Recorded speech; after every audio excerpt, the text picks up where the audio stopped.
जी तो बच्चों, कैसे हैं आप? मैं उम्मीद करता हूँ कि आप सब ठीक होंगे। आज की वीडियो में बात करेंगे हम chapter number 4 unit 4, and that is going to be the periodic table and the periodicity of properties.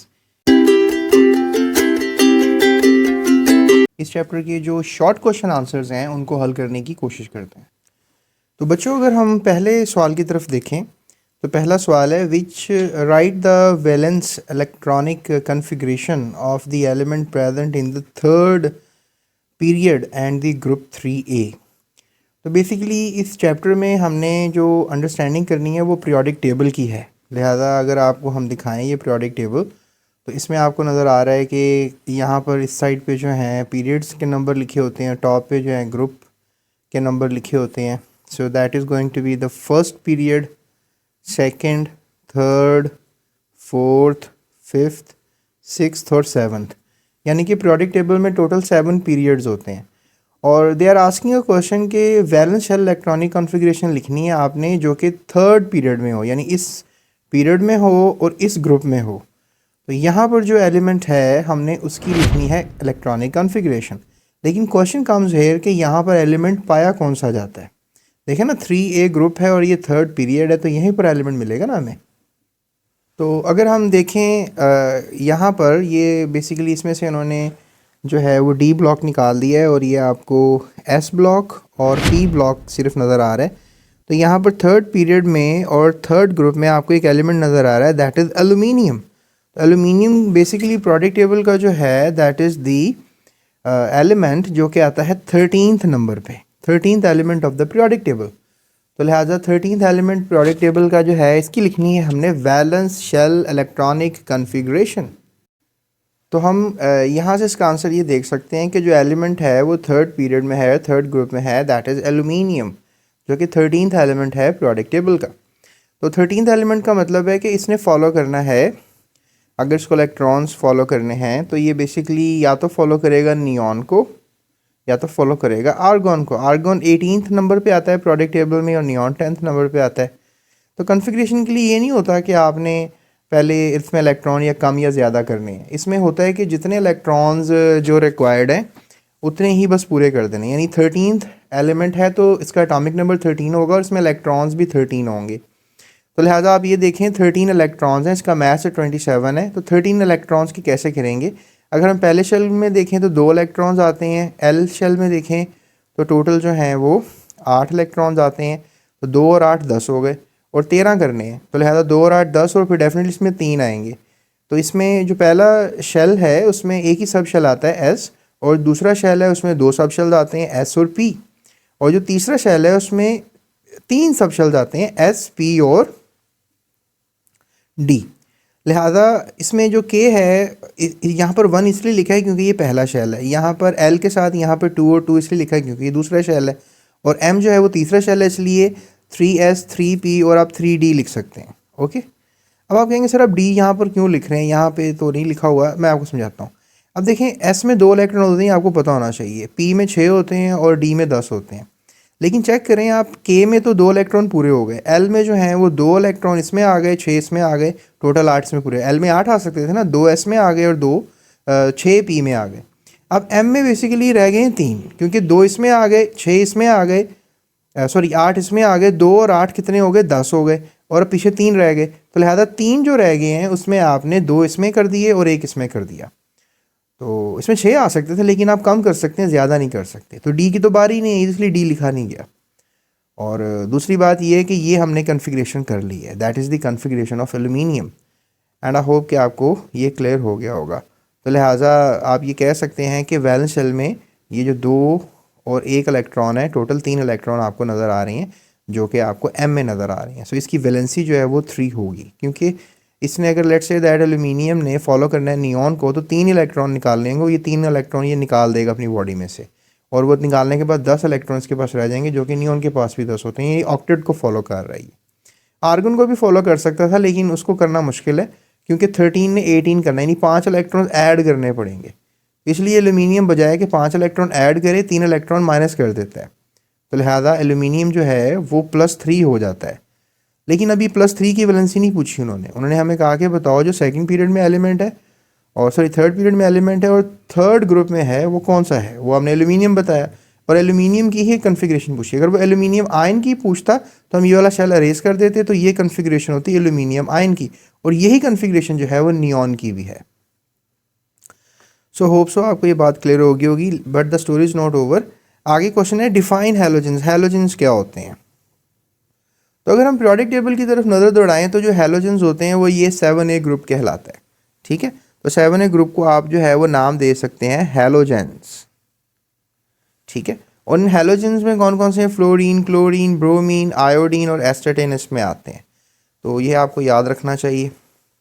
तो बस उन्होंने डेफिनेशन ही पूछी है कि बताएं हैलोजेंस का क्या मतलब होता है। हैलोजेंस का मतलब होता है ये बेसिकली सॉल्ट फार्मर्स होते हैं। सॉल्ट फार्मर्स का मतलब है कि ये जो ग्रुप होते हैं, ये वाले ग्रुप वाले एलिमेंट्स, ये जो हैं किसी भी अल्कली मेटल से या अल्कलाइन अर्थ मेटल से 1A ग्रुप से 2 ग्रुप से रिएक्शन कर जाते हैं। जैसे आपको पता होगा सोडियम और क्लोरीन नमक का फॉर्मूला है, सोडियम क्लोराइड एक सॉल्ट है। तो लिहाजा क्लोरीन ने जब सोडियम से मिला तो सॉल्ट बना लिया, तो क्लोरीन सॉल्ट फार्मर हुआ ना। तो इस तरह से फ्लोरीन भी सोडियम से मिल सकता है, लिथियम से, मैग्नीशियम से, कैल्शियम से मिल सकता है अपॉन देयर वैलेंसी, और इस तरह से ये आपस में बॉन्डिंग कर सकते हैं और सॉल्ट बनाते हैं। हैलोजेंस मिलकर दूसरे मेटल्स के साथ सॉल्ट बनाते हैं।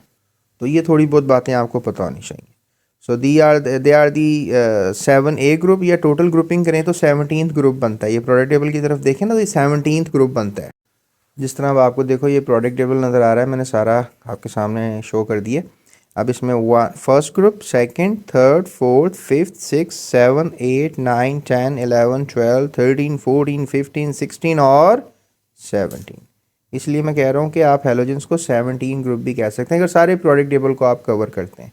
अगर आप सिर्फ डी ब्लॉक को निकाल देते हैं बीच में से और आप सिर्फ लेते हैं एस ब्लॉक को और पी ब्लॉक को, तो फिर ये 7A ग्रुप बनता है, क्योंकि इन ग्रुप्स को हम यहाँ से स्टार्ट करते हैं 1A, 2A, 3A, 4A, 5A, 6A, 7A और 8A में ये 3 ग्रुप्स डाल देते हैं।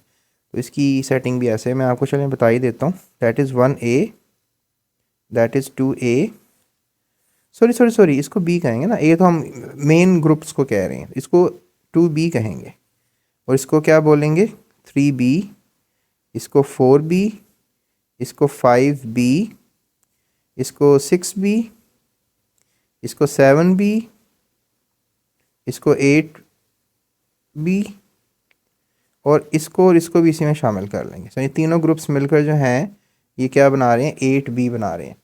तो ये बातें बहुत इंपॉर्टेंट है जो मैं आपको बता रहा हूँ। कम से कम being a student of this chapter आपको ये बातें पता होनी चाहिए। तो that is 1A, 2A, 3A, 4A, 5A, 6A और ये क्या हो जाएगा 7A, ठीक है। ये A कैटेगरी के ग्रुप्स हैं और ये B कैटेगरी के ग्रुप्स हैं। टोटल पीरियड 7 होते हैं और ग्रुप्स 18 होते हैं, 18 होते हैं। ये इसको मिलाया तो 18 ग्रुप्स हो गए। तो ये आपको याद रहनी चाहिए बात। प्रोटेबल में MCQ आपको पता है 12 आने हैं, तो एक MCQ ये भी आपको आ सकता है। और स्टोरी को जब अगर हम आगे लेके जाएं तो अगला क्वेश्चन कर रही है which atom has the higher shielding effect, lithium और सोडियम। तो लिथियम चूँकि थर्ड पीरियड में है प्रोडक्ट टेबल में और सोडियम जो है वो फोर्थ पीरियड में है। ये देखें लिथियम आपको थर्ड पीरियड में नज़र आ रहा है, that is sorry second period में, और सोडियम थर्ड पीरियड में नज़र आ रहा है, ठीक है। टोटल 7 पीरियड्स होते हैं। तो साइंसदानों का ये मानना है कि जिसके शेल ज़्यादा होते हैं, ये भी बात याद रखिएगा जो बड़ी इंपॉर्टेंट बताने लगा हूँ कि लिथियम अगर दूसरे पीरियड में है, बेरिलियम भी दूसरे पीरियड में है, boron, carbon, nitrogen, oxygen, fluorine, neon, इस सब एलिमेंट्स की जो है ना वो 2-2 शेल्स होंगे। ये पीरियड का मतलब होता है शेल नंबर। और यहाँ पर आप कह सकते हैं कि सोडियम के, मैग्नीशियम के, aluminium, nitrogen, silicon, phosphorus, sulphur, chlorine और आर्गन, इन सब के जो हैं वो 3-3 शेल्स होंगे। जिनके शेल्स ज़्यादा होते हैं ना प्यारे बच्चों, उनका आप कह लो कि शील्डिंग इफेक्ट ज़्यादा होता है, क्योंकि शेल्स बढ़ जाती हैं तो फिर न्यूक्लियस का hold outer electron valence electrons पे कम हो जाता है। तो इसलिए लिथियम के जो हैं वो शेल्स 2 हैं, इसलिए इसका शील्डिंग इफेक्ट कम होगा। सोडियम चूँकि 3 शेल्स रखता है, तीसरे पीरियड में है, तो इसका शील्डिंग इफेक्ट ज़्यादा होगा। ये मैं आपको रीज़न भी दे दिया है। बाकी स्टेटमेंट आपने अगर लेनी है तो ये आप ले लो और इसको आप याद कर लो।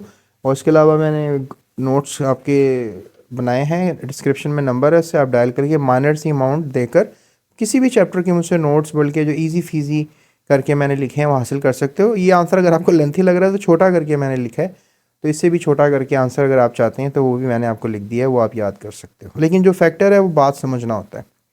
उसके बाद नेक्स्ट क्वेश्चन है explain why sodium has higher ionization energy than potassium. अब आयनाइजेशन एनर्जी की बात कर लेते हैं। अब यहाँ पे सोडियम और पोटाशियम को किया जा रहा है रेफरेंस में, ये है सोडियम, ये है पोटाशियम। अब देखो इसके 3 शेल्स हैं जैसा कि आपको पता लग गया, तीसरे पीरियड में है, और पोटाशियम अब चौथे पीरियड में, इसके 4 शेल्स होंगे। तो साइंसदानों का मानना है जितना एटम बड़ा होगा उसमें से इलेक्ट्रॉन निकलना उतना आसान हो जाएगा। अगर लेट्स से दैट मैं आपके सामने ये 2 सर्कल बनाता हूँ, एक ही छोटा सर्कल है और एक ये बड़ा सर्कल है। अब इसका जो डॉट है, ये डॉट समझिए न्यूक्लियस है। अब इस एटम में से इलेक्ट्रॉन निकालना आसान है और या इस एटम में से जो छोटे साइज़ में। साइंसदानों का मानना है कि छोटे एटम में से जो है वो इलेक्ट्रॉन निकालना आसान है कि बड़े एटम में से। तो इनका मानना है कि बड़े एटम में से इलेक्ट्रॉन निकालना जो है वो आसान होगा, क्योंकि न्यूक्लियस इससे दूर हो गया, मतलब शेल बड़े हो गए हैं, ज़्यादा हो गए हैं किसी हद तक, तो लिहाजा आप कह सकते हैं कि इसमें से इलेक्ट्रॉन निकाला जा सकता है आसानी से। तो इसकी लो आयनाइजेशन एनर्जी होगी, यानी पोटाशियम को अगर आप कंपैरिजन में ले रहे हैं, इसको आप सोडियम समझ लें, इसको आप पोटाशियम समझ लें, तो फिर पोटाशियम में से इलेक्ट्रॉन निकालना आसान होगा, इसकी लो आयोनाइजेशन एनर्जी होगी। ठीक है, इसकी होगी लो आयोनाइजेशन एनर्जी और इसकी होगी हाई आयोनाइजेशन एनर्जी, क्योंकि ये छोटा एटम है। अब अगर आप यही कंपैरिजन ऊपर वाले एलिमेंट से कर रहे हैं, लिथियम से और सोडियम से, तो फिर लिथियम और सोडियम में से इलेक्ट्रॉन निकालना आसान होगा। इनकी आयनाइजेशन वैल्यूज़ मैं आपको दिखा देता हूँ ताकि आपको ये बात कंफर्म हो जाए। तो इस टेबल में आपको आयनाइजेशन एनर्जी वैल्यू लिखी हुई है। तो सोडियम की लिखी है 496 किलो जूल्स पर मोल, और यहाँ पोटाशियम की लिखी है 419 किलो जूल पर मोल, यानी इसकी कम है और इसकी ज़्यादा है। यानी इसमें से इलेक्ट्रॉन निकालना है तो ज़्यादा एनर्जी देनी पड़ेगी, इसमें से इलेक्ट्रॉन निकालना है तो कम। अब सवाल पैदा होता है कि इसको कम एनर्जी क्यों लगी, इसको ज़्यादा। तो मैंने रीज़न दे दिया था कि सोडियम के शेल जो हैं वो 3 है क्योंकि तीसरे पीरियड में, और पोटाशियम के शेल जो हैं वो 4 हैं चौथे पीरियड में। तो बड़े एटम में से इलेक्ट्रॉन निकालना आसान होता है comparison with the smaller atom. तो बस ये बात याद रख लें आप। ये भी याद रखें कि जो सोडियम है वो 11th एलिमेंट है पीरियोडिक टेबल का, और इसके जो इनर इलेक्ट्रॉन्स हैं वो 10 हैं। ठीक है, क्योंकि पहले और दूसरे शेल में 10 इलेक्ट्रॉन आते हैं और तीसरे में 1 ही आएगा। और पोटाशियम के जो इनर इलेक्ट्रॉन्स हैं वो कंपैरेटिवली जो हैं वो क्या हैं, वो ज़्यादा हैं, क्योंकि पोटाशियम के 4 शेल्स हैं। तो 4 शेल्स होने की बुनियाद पर इसके जो इलेक्ट्रॉन्स होंगे टोटल इनर 3 शेल्स में, पहले शेल में 2, दूसरे में 8 और तीसरे में भी 8 और 8 16 और 2 18। तो इसके इनर शेल्स में 18 इलेक्ट्रॉन्स हैं। तो ये एक बड़ी वजह है कि पोटाशियम में से इलेक्ट्रॉन निकालना आसान है और सोडियम में से इलेक्ट्रॉन निकालना थोड़ा मुश्किल है, क्योंकि उसके इनर इलेक्ट्रॉन्स कम हैं सोडियम के जो कि 10 हैं, और पोटाशियम के इनर इलेक्ट्रॉन्स 18 हैं जो कि ज़्यादा हैं। तो ये भी रीज़न लिख सकते हैं आप और इसको आप रीड आउट कर लें। उसके बाद नेक्स्ट क्वेश्चन किया जा रहा है, alkali metals belong to s block in the periodic table, why? Alkali metals s block में क्यों हैं? देखें बच्चों, अल्कली मेटल जो है वो एस ब्लॉक में इसलिए हैं क्योंकि पहले ग्रुप को और दूसरे ग्रुप को जो है हम इसको अल्कली ग्रुप कहते हैं और दूसरे को अल्कलाइन अर्थ ग्रुप कहते हैं। तो अल्कली मेटल्स इसलिए कहते हैं क्योंकि they form basis when they react with the water. जितने भी मेटल्स हैं ये बेस बनाते हैं, ये भी बेस बनाते हैं, कमज़ोर बेसिस बनाते हैं, इसलिए इनको अल्कली मेटल्स कहा जाता है। इसमें एक और डायग्राम आप देख सकते हैं यहाँ पर। तो these are the basically s block elements and we use to call them as alkali metals, और इनको कहते हैं अल्कलाइन अर्थ मेटल्स। ठीक है, ये डी ब्लॉक एलिमेंट्स इनको हम ट्रांजिशन एलिमेंट्स कहते हैं। ये पी ब्लॉक एलिमेंट्स हैं, ये मेन फ्रेम एलिमेंट्स कहलाते हैं, या कह लें कि मेन ग्रुप एलिमेंट्स कहलाते हैं। इसमें इसको जो 17वां ग्रुप है इसको हैलोजेंस कहते हैं और 18वें ग्रुप को नोबल गैसेस का नाम देते हैं, तो they are called as noble gases. और बाकी इन ग्रुप्स को क्या कहते हैं आप थोड़ा यूट्यूब से रिसर्च करें या गूगल से रिसर्च करें और कमेंट में बता दें इनको क्या कहते हैं। बाकी जो मतलब जो आपके बोर्ड के लिए इन्फॉर्मेशन थी वो मैंने आपसे शेयर कर दी। तो चलो यहाँ पे रीज़न पढ़ लेते हैं। जो ग्रुप 1A है लेफ़्ट साइड पे मैंने आपको दिखाया है, जिसमें एस ब्लॉक में नज़र आता है आपको। इसके आउटर शेल में जो है एक एक इलेक्ट्रॉन होता है। एस ऑर्बिटल जिसके आउटर शेल ऑर्बिटल्स होते हैं की कन्फिग्रेशन को देखें तो इसके आउटर शेल में जो है वो एक एक इलेक्ट्रॉन होगा। सबके ये जितने भी एलिमेंट्स हैं इन सब के आउटर शेल में जो है वो आपको एक एक इलेक्ट्रॉन ही नज़र आएगा, याद रखिएगा। हाइड्रोजन को अल्कली मेटल्स में शामिल नहीं करते क्योंकि इसका बिहेवियर ऐसा नहीं है, लेकिन लिथियम के आउटर शेल में 1 इलेक्ट्रॉन, सोडियम के आउटर शेल में 1 इलेक्ट्रॉन, पोटेशियम के आउटर शेल में 1 इलेक्ट्रॉन, रुबीडियम, सीजियम और फ्रांसियम इनके भी शेल्स में एक इलेक्ट्रॉन मिलेगा आपको। तो सवाल ये था कि एस ब्लॉक में क्यों रखा हुआ है इनको। तो इसके पीछे बड़ी वजह ये है कि सबकी कॉन्फ़िगरेशन करें तो सबका आउटर सबशेल एस ही निकलेगा, तो जिनका आउटर सबशेल जो निकलता है उनको उसी ब्लॉक में रख देते हैं। तो अल्कली मेटल्स का भी आउटर सबशेल जो है वो निकलता है विच इज़ एस। जिस तरह अभी मैंने आपको ये बताया कि जो एल्यूमिनियम की जब कॉन्फ़िगरेशन की थी तो इसका आउटर सबशेल क्या निकला, पी निकला, तो इसलिए एल्यूमिनियम आपको पी में मिलता है। If you look at the diagram of the product table तो ये देखें ये पी ब्लॉक में है। क्यों पी ब्लॉक में? क्योंकि उसका अभी आउटर शेल मैंने आपको दिखाया है जो कि निकला था 3p1, तो लिहाजा दैट इज़ वाई इसको हमने पी ब्लॉक में रखा हुआ है। तो इन सब का एस निकलेगा, तो इसलिए एस ब्लॉक में रखा हुआ है इनको हमने।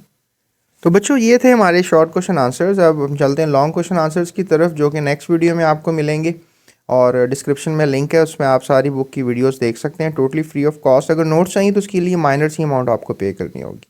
और इसके अलावा अपना आप ख्याल रख सकते हैं इस चैनल का भी, और जाते हुए सब्सक्राइब लाजमी कीजिएगा, और हमेशा सच बोला करें क्योंकि एक झूठ बोलने के लिए बहुत से और झूठ बोलने पड़ते हैं। तो कोशिश किया करें कि ज़िंदगी में सच का ही सामना करें और अच्छे इंसान बनकर साबित हों, क्योंकि आजकल जो है वो दौर आपके सामने ही है कि लोग बिला वजह झूठ बोलते हैं, तो झूठ नहीं बोलना चाहिए। So let's talk about the next video जिसमें हम इस लॉन्ग क्वेश्चंस को हल करेंगे। That's it, thank you so much, अल्लाह हाफ़िज़। Thank you for watching. GS Academy.